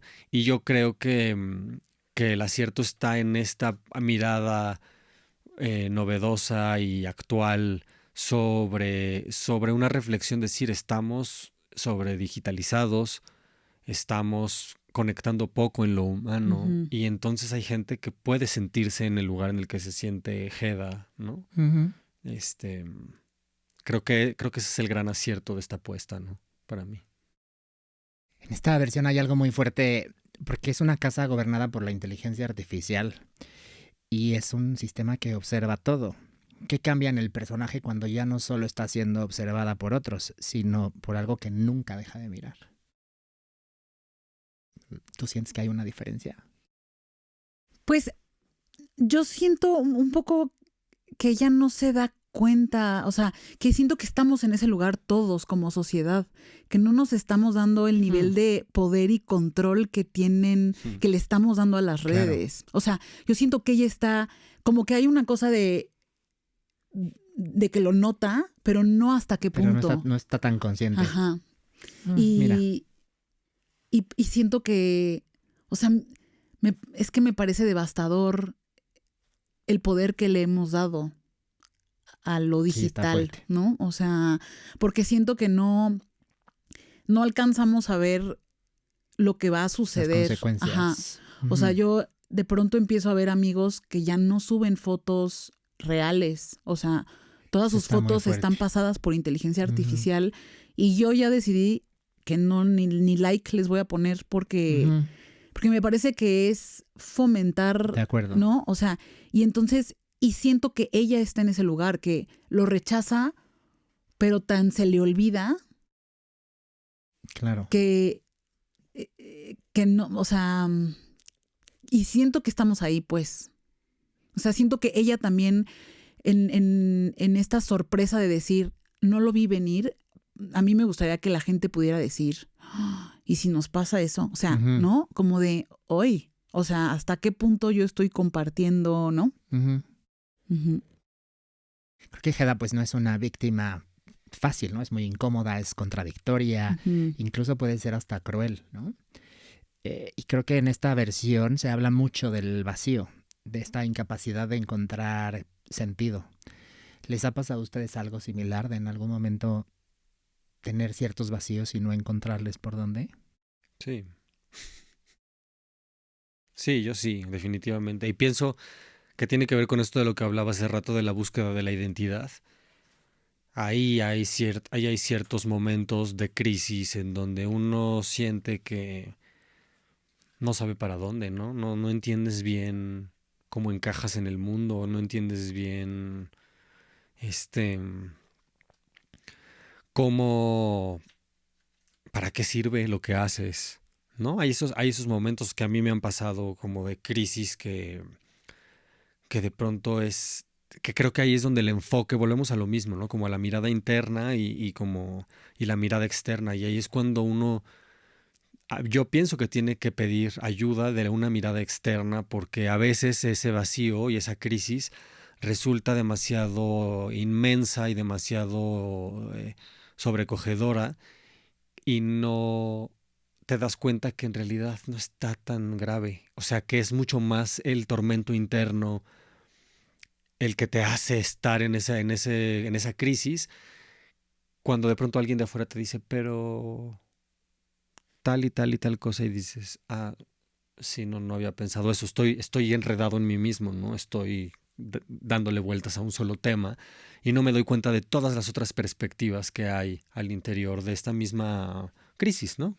Que puede variar en su intensidad, en su profundidad, en su dolor, en su vacío, etcétera. Pero siento que al final del día a Hedda le pasa eso, está tan herida y al mismo tiempo está tan poco dispuesta a sacrificar y arriesgar, que entonces es una combinación como que es una bomba de tiempo, ¿no? Yo creo que esa es la combinación de Hedda, que es una mujer que tiene un vacío profundísimo, una herida profundísima, pero que no está dispuesta a incomodarse ni a rasparse para solucionar esa incomodidad. Y entonces, pues lo único que queda es la destrucción. ¿Qué es más peligroso en Hedda? ¿Su inteligencia o su incapacidad de cambiar? Yo pienso que su incapacidad de cambiar. Sí, es un problema, o sea, es un problema, porque yo lo pienso con el personaje que me toca hacer a mí, y que llega, un poco lo que hemos planteado es que Brack, el personaje que hace José Ramón, que está ahí, allá, mirándonos y juzgándonos desde afuera, desde el otro lado del cristal. Nos dice que sí, muy Dice cínico. que sí. Pienso que Brack, ese personaje, y Gilberto, que es el mío, son los que más conocen a Hedda, o que conocen a Hedda en lugares menos, donde todavía la identidad no estaba completamente como construida al 100%. Y creo que lo que le pasa a mi personaje en particular con ella es que le sorprende la incapacidad de riesgo de ella. Él le dice varias veces, eres una cobarde, nunca has tenido valentía para salir al mundo, atreverte a fracasar, que eso es lo que acaba construyéndonos, eso es lo que acaba, ¿no? El error, el fracaso es lo que acaba moldeándonos. Y Hedda ha vivido en un castillo de cristal con el general Gabler, que era su padre, que tenía una serie de reglas que seguramente no le permitían hacer nada, y de eso pasó a las manos de Jorge, que es el marido perfecto ¿no? En un sentido imaginario, que es amoroso, le va a cumplir todos sus deseos, todos sus caprichos. Ella no va a tener nunca que moverse ni que sacrificarse para poder conseguir algo que ella quiere, ¿no? Es que yo justo pensaba en la pregunta anterior sobre como la crisis existencial, y aunado a esta segunda pregunta, por ejemplo, yo siento que yo nunca he tenido una crisis existencial de quién soy, porque desde muy temprana edad mi entorno era tan caótico y tan complejo que entonces yo tenía que reforzar todo el tiempo, como que la única fortaleza o el único poder que yo tenía era quién era yo, o qué podía hacer yo, o qué podía lograr yo. O sea, como que yo tuve que fortalecer mucho lo de adentro, porque lo de adentro lo de afuera no me daba ninguna contención. Y entonces siento que te vuelves, también cuando tienes algo, cuando afuera todo es tan caótico, ya no puede pasar nada más. O sea, puedes quemar todas las naves para avanzar. De acuerdo, pero con tu nivel de audacia y de persistencia es muy cabrón. Pero, por ejemplo, siento que Hedda lo que le pasa es que todo afuera fue tan ¿Controlado? tan controlado, tan perfecto, tan contenido, Tan lleno de reglas. tan ¿no? lleno de reglas y de estructura y de contención, que entonces ella no es capaz. O sea, que esas discusiones las teníamos mucho como en los ensayos. Yo decía, porque decían, es que Hedda es valiente. Y yo decía, es la más miedosa. O sea, porque si fuera valiente, va, lo mata y se mata. O sea, no es capaz de hacerlo. Va y les dice a los otros. Spoiler. O sea, porque siento que, y digo, obviamente no quiero, o sea, no quiero generalizar, pero yo de pronto pienso, o sea, no quiero atacar a nadie, pues, pero de pronto yo conozco muchos amigos que han sido muy protegidos y que hasta el aire, y yo pienso... De mí no vas a estar hablando. No, pero de pronto como Dímelo que... a la cara. Dímelo aquí a la estoy. cara. Como que pronto digo, cuando no tienes tiempo de pensar en las alergias, porque te tienes que ir a trabajar, papacito, o sea, sí me explico, como que yo de pronto digo, no, chavos, o sea, es que, o sea, como, Piensa igualito que no, tú. ¿sabes? Como que es eso, cuando no hay tiempo para pensar en quién eres, es que te construyes. No quiero decir que, o sea, también las personalidades, no todo eso, pues, pero siento que eso es lo que le pasa a Hedda, que todo ha estado tan protegido que entonces por eso ella también aspira a una perfección. Sí, quiere más, pero no se atreve. Pero Ese es el problema del personaje, ¿no? Quiere mucho, pero no va a mover un dedo por conseguirlo. Oye, Alonso, y tu personaje pues tiene una cosa muy particular. No solo representa una relación, sino una posibilidad que realmente nunca se concretó.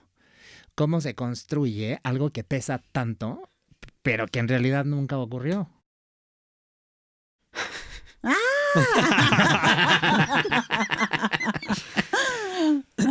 Pues siento que la dificultad de Gilberto está puesta ahí y en lo emocional, ¿no? O sea, es decir, es un personaje que pasa de 0 a 100 en 2 minutos. O sea, es muy complejo como poder sembrar esas minas, ¿no? Como yo les llamo, para que exploten. Pero creo que tienen que ver justo con el momento de formación. Yo lo que planteo es, en mi construcción, que ellos dos eran muy cercanos, muy unidos durante una etapa formativa temprana, digamos, no sé, como en la preparatoria o por ahí, o un poquito después tal vez, en donde empiezas a identificarte con las personas y empiezas a decir, yo soy de este clan, ¿no? O de este otro, y empieza a formarse la identidad. Y pienso que hay algo profundamente espejo en estos dos personajes. O sea, yo pienso que Hedda y Gilberto son personajes muy parecidos o que tienen muchas cualidades muy parecidas, con la diferencia de que los contextos son distintos. Un poco de lo que hablaba Angie ahorita. Yo pienso que el contexto de Gilberto es completamente distinto. Sí. Es un niño medio abandonado, es un niño con un padre o una madre con adicciones que hacen que él esté expuesto a la vida de manera como muy frontal y muy temprano. Y entonces, un poco lo que dice Angie es, a él no le da miedo salir o sea, creo que es muy bonito para mí el personaje de Gilberto en el sentido de decir, hay una frase en la que él dice, ya no tengo fuerzas para volver a levantarme una vez más, ¿no? Ya. Y al final sale de esa escena y lo vuelve a intentar una vez más, aunque todo sale mal, pero lo vuelve a intentar. Y a mí eso me parece muy bello del personaje, que es, creo, el lugar que está completamente opuesto a Hedda, que es, pero yo me voy a levantar las veces que sean necesarias para intentarlo. Tú no. Aunque sé, como que lo que le pasa a Gilberto, yo creo, en la escena es que ve a Hedda, recuerda esos sueños de juventud tan potentes, pero por otro lado la ve y dice, yo lo logré, de cierto modo. Tú no. Tú te quedaste ahí. Y yo creo que Gilberto en el trayecto de la obra se da cuenta que Hedda no es una posibilidad para él de relación. O sea, yo creo que eso él entiende en la obra. Llega tal vez con una cierta curiosidad o con un cierto... Sí, como una cierta potencia de decir, me amaste, no, ¿qué pasó? Tal. Pero cuando él ve que está casada con Jorge, cuando ve en la casa en la que vive, cuando ve las cosas que le dicen, estas cosas tan retorcidas que él las conoce de ella, creo que hay un punto en donde él dice, no se va a poder. Y yo creo que él incluso, en la segunda escena, él toma la decisión que él llega y le dice, no vengo aquí por ti, vengo por Laura. Ya no, o sea, ya no me interesas porque ya yo estoy en otro lugar, ¿no? Creo que eso es, pues, la forma, no sé. Ya para cerrar este bloque, vivimos en una época de mucha exposición y de mucha validación externa. ¿Creen que hoy estamos más cerca de Hedda de lo que quisiéramos aceptar?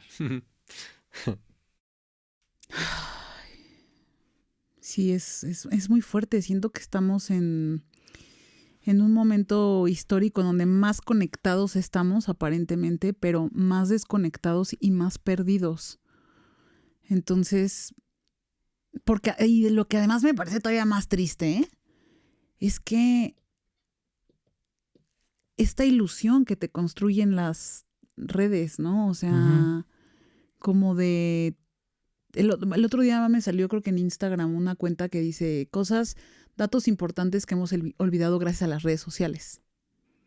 Y como que decía porcentajes de, no, la mayoría, el porcentaje de la gente que viaja de esta forma, como se plantea en las redes, es, o sea, ¿sabes? Y cosas que decía, claro, sí, siento que hoy en día estamos más cerca de eso, ¿no? Pero peor porque ni siquiera es real. Claro, no es real. Yo creo que hay que encontrar el equilibrio. Pienso que no hay que satanizar tampoco lo digital, ni las redes, ni la inteligencia artificial. Creo que son herramientas. O sea, un poco pasa como todo en esta vida. Es como cuando se creó la imprenta, ¿no? O como cuando se creó la electricidad. Claro. O sea, es decir, son como inventos que revolucionan la forma de vivir, ¿no? Como vamos a tener que aprender a vivir con ellos. Claro, y de nosotros depende qué uso le damos. Si le damos un uso sano o un uso tóxico y nocivo. Pero pienso, a mí me ha traído muchas cosas buenas el tener redes sociales en algún momento. Y en algún otro momento digo, quiero tirar mi celular al mar y no volver a contestarlo nunca, ¿no? O sea, claro, es como encontramos más bien el equilibrio al interior de una cosa que es real, de una cosa que está y que es lo que va a dictar nuestros años que nos quedan de vida. O sea, es la realidad, ¿no? De acuerdo. Pues Hedda se presenta los lunes en el Foro Lucerna a las 8 de la noche hasta el 1 de junio. Oigan, chicos, pues estamos llegando al final de este programa. Y bueno, tenemos aquí una caja con más de 500 programas de mano, de cosas que ya he visto. Y bueno, ustedes ya tienen ahora en sus manos unos programas de mano de algunas obras de las que les gustaría comentar. ¿Quién quiere empezar? Yo empiezo. ¡Maravilla! Icónica, sublime. No. Estamos hablando de Mabel. Mabel. No, esto es porque, bueno, la hicimos. También la hicimos Alonso y yo, y Santiago Centeno y Adriana Montes de Oca, que los amamos. Les mandamos muchos besitos. Lo máximo los y dos. Y nada más voy a decir eso. Pero a ver, voy a empezar. Desde cero. Me encanta el concepto de no saber qué va a pasar, de que llegue el público, escriba, o sea, de que puedas decir, ok, va a ser este tono de este tema y esta mezcla musical. O sea, porque por sí siento que es muy complicado. Y siento que ese tipo de formato, o sea, para mí lo más increíble del teatro es, pues, estar. Y de pronto siento que en la repetición, que es increíble poder hacerlo, pero de pronto uno se puede meter en ciertos lugares de ya estás en automático. Y siento que este tipo de cosas sí te obligan a estar. Sí. Y lo que más me gusta, siento, es que como actor es muy bonito ver quién se deja ir, ¿no? Quién le entra al juego, que es cuando se vuelven cosas sublimes, y quién de plano, pues no puede, ¿no? Nombres. Y impone. Entonces, por eso yo escogí mencionar Desde Cero, maravillosa. Sí, muy divertida. Muy divertida. Angélica Rogel se rifó mucho yo amo a Angélica Rogel, entonces, pues ahí está. Muy bien. Tú, Alonso. Yo empiezo con Tornaviaje. Ay, sí. Diana Sedano. Diana Sedano. No, Diana Sedano, que qué locura, ¿no? Esta obra. Sí. O sea, a mí lo que me pasa en Tornaviaje era que yo conozco a Diana desde hace algún tiempo, pero verla en la escena contando una cosa tan íntima, tan personal y al mismo tiempo tan divertida y tan imaginativa y tan profunda, a mí me enloqueció. Creo que la vi 2 o 3 veces, llevaba a la gente a decir, tienes que ver esto porque es muy, muy, muy particular el tipo de teatro que era Tornaviaje, pero me parece que era de estas obras que había que ver sí o sí. De acuerdo. ¿No? Sí. De acuerdo. Bueno, yo voy a mencionar Los Perros, porque también estaba José Raúl. Qué suerte que la viste con Ignacio. Yo sí la vi con Ignacio. Yo la vi con los dos. Yo también con los dos. Pero, por ejemplo, voy a mencionar, yo voy a decir cosas también de la apuesta y cosas que a lo mejor sé de atrás. Pero lo de Los Perros, por ejemplo, me gusta porque es un proyecto que Ignacio dijo como y una y otra vez y lo voy a hacer y vamos a meter la carpeta y vamos a conseguir el dinero y un poco... Creo que es como tú con ese nivel de perseverancia, Sí, de perseguir Nacho. sus proyectos. Eso respeto yo mucho de Nacho. Exacto, o sea, como que yo de pronto, a ver, yo soy la primera que a mí critíquenme, échenme díganme las cosas, a mí me gusta y yo también soy bien criticona, la verdad, me encanta criticar, no lo voy a negar, pero de pronto también yo reconozco que es muy difícil lo que hacemos. O sea, para que una obra llegue al escenario ya pasó por un montón de tiempo, por un montón de esfuerzos, por un montón de manos, de cabezas.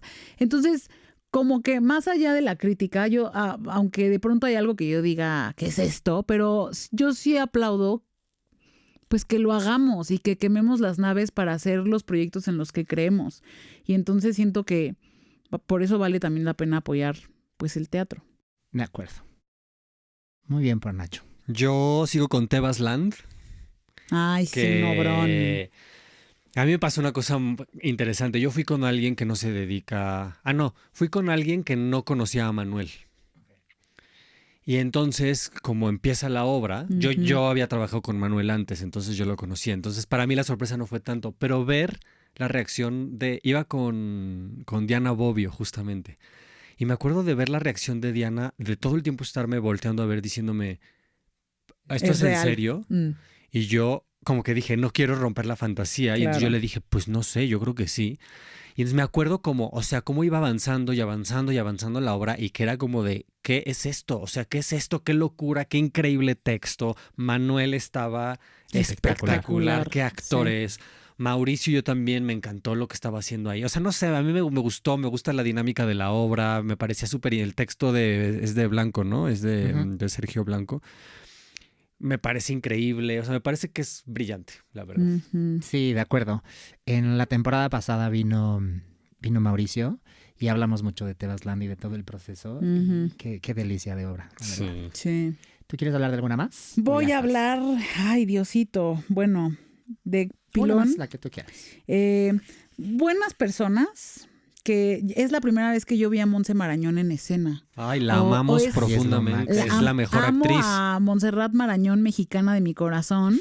Bueno, y también estaba Cuautli, o sea, mucha gente querida en ese montaje.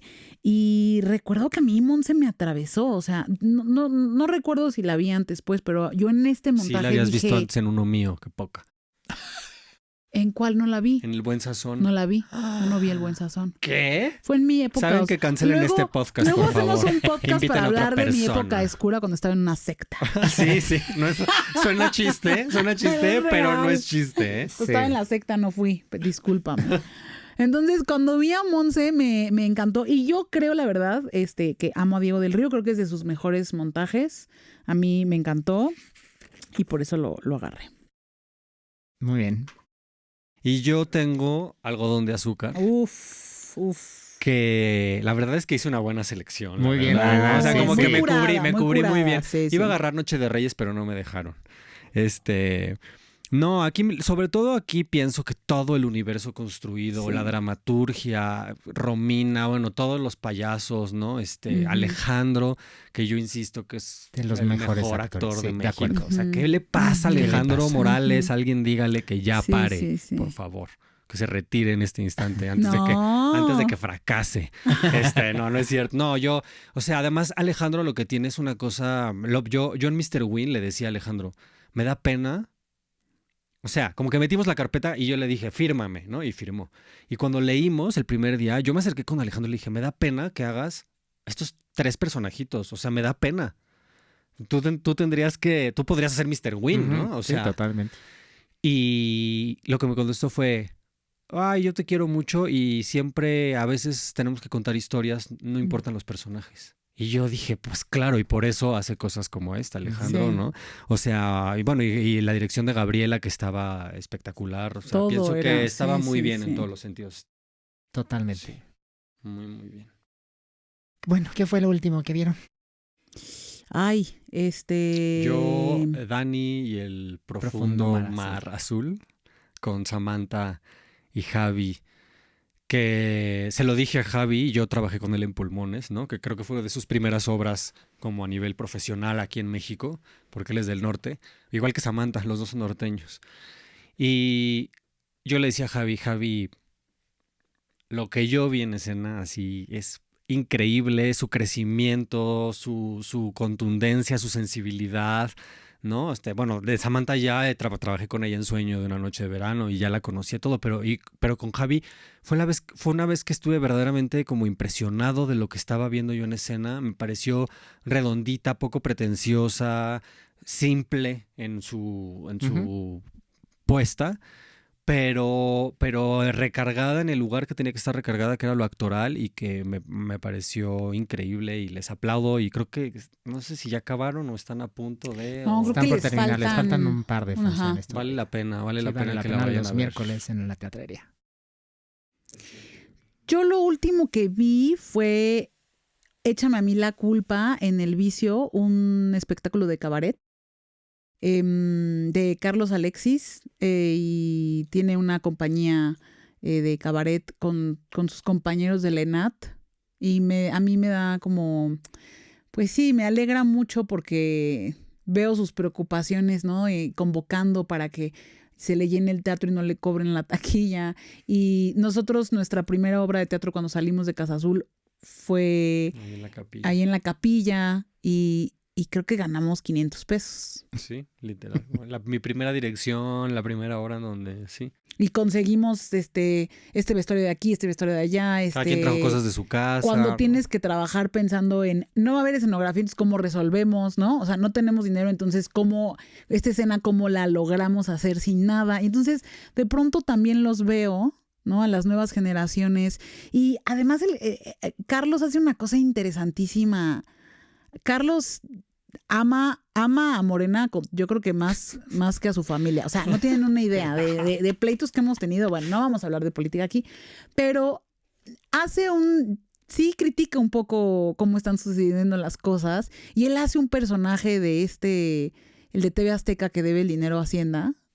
El de Carlos Salinas Pliego. Entonces de pronto yo lo veo y veo que le digo, ay, pero uy, o sea, ligerito, o sea, te pudiste ir más, y dice, no, respétame a mi Sheinbaum, ¿no? Entonces, como que de pronto ver también, ¿no? O sea, que en nuestro quehacer escénico y en nuestras ganas de contar historias, también de pronto podamos ser transgresores con nuestras propias creencias y hablar de política y hacer cabaret y...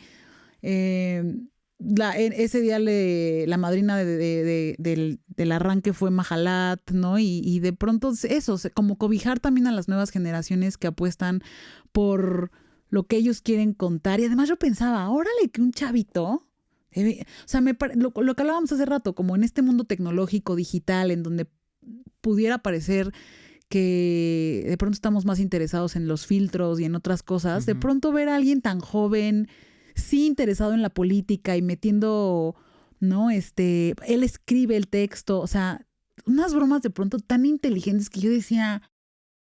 Es que él es brillante. O sea, tiene un humor ácido y una agilidad mental que yo de pronto decía, ¿cómo se le ocurre? Que yo me reía y decía, qué bien, que de pronto sí haya personas que quieren rescatar, ¿no? Porque... la política, el cabaret, el burlarse de lo que a veces también uno respeta y cuida, también burlarse de eso. Muy bien. Chicos, pues muchas gracias por haber venido. Gracias por su tiempo.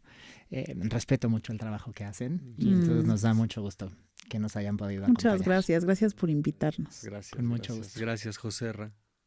Gracias a todos, qué placer. Y muchas gracias a ustedes por quedarse a la cuarta llamada, porque muchas veces las mejores historias comienzan después de la función. Nos vemos a la próxima.